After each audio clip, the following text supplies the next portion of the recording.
Today I wanted to review this saber, which is the Lotus X from TXQ Sabers. Now this is the largest TXQ saber that I have ever come across. It is very definitely designed to be a two-handed saber. I'll talk more about that in just a little bit. As opposed to a lot of things that you see from TXQ, which are character designs or character sabers that are supposed to look like the sabers from the people in the Star Wars universe or other sabers, or other designs inspired by things like Gundam or whatever.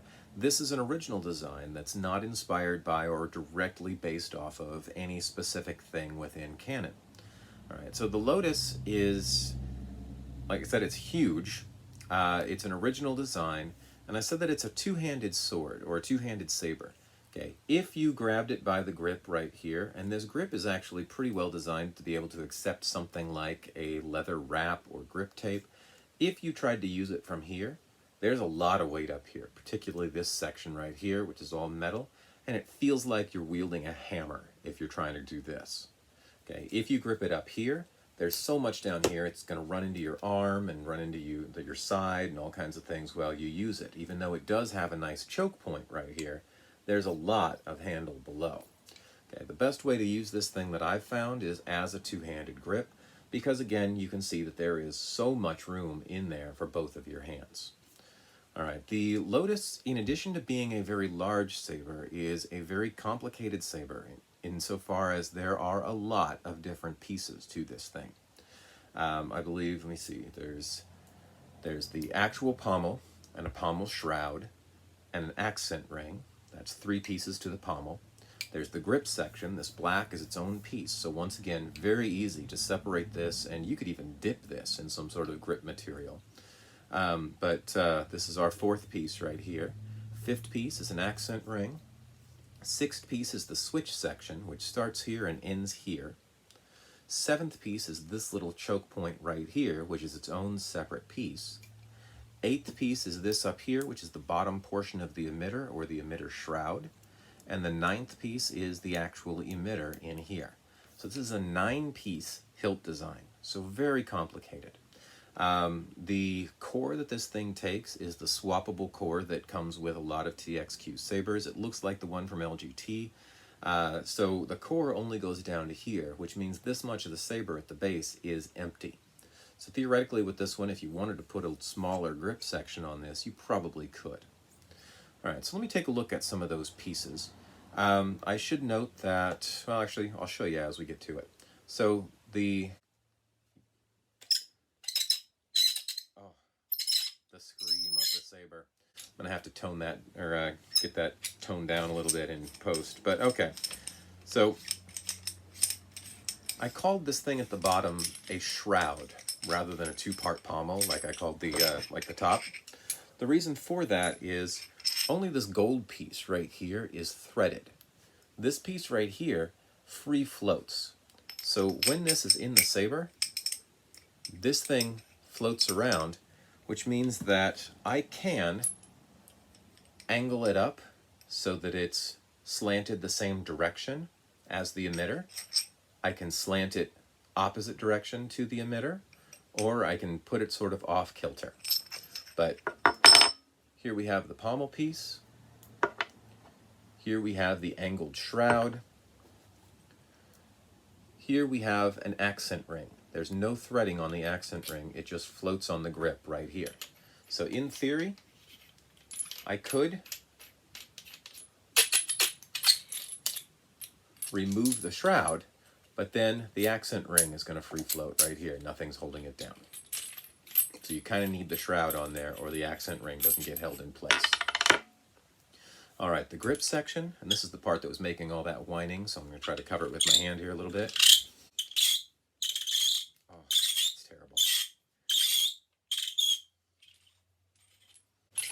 There we go.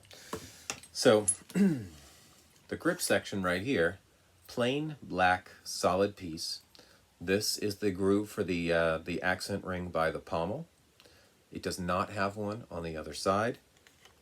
This has a groove on the emitter section right here. So same accent ring on the emitter section held in place by the grip. Alright, now the switch. I said that this was a 2-part switch. Let me take it apart from the emitter here. I'll talk about that emitter in just a second. But two-part switch, so this choke point right here detaches, and a pretty basic switch section right here on top of the TXQ baselit core.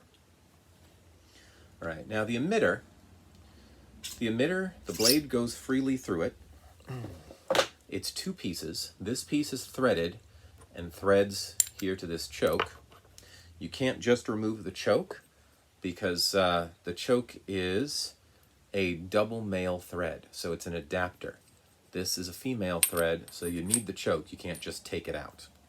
Okay, but when we get to the emitter, here's our two-part emitter. This part is threaded. This part that I call the actual emitter, because it's got the blade retention screw in it, screws into the top of that shroud or lower portion of the emitter. The weird thing about this, let me reattach it here, you notice no set screws that are reachable. They're there, but in order to get to the set screws, you have to unscrew this top portion of the emitter. The only way that I've found to do it is to unscrew the top portion of the emitter, attach the blade, put the set screw in, and then screw it back into the rest of the emitter, which is kind of an odd decision, all things told. All right, so odd design decision. But once I get it in there, I screw it back into the bottom part of the emitter, and then if I want to put the whole saber back together again, choke point,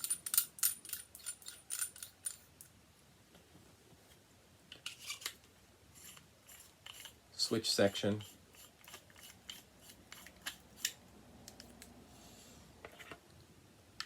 accent ring, grip, this is the loud one,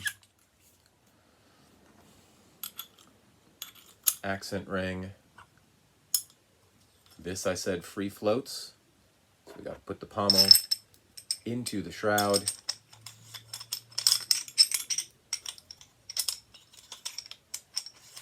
this is a little bit awkward to do. There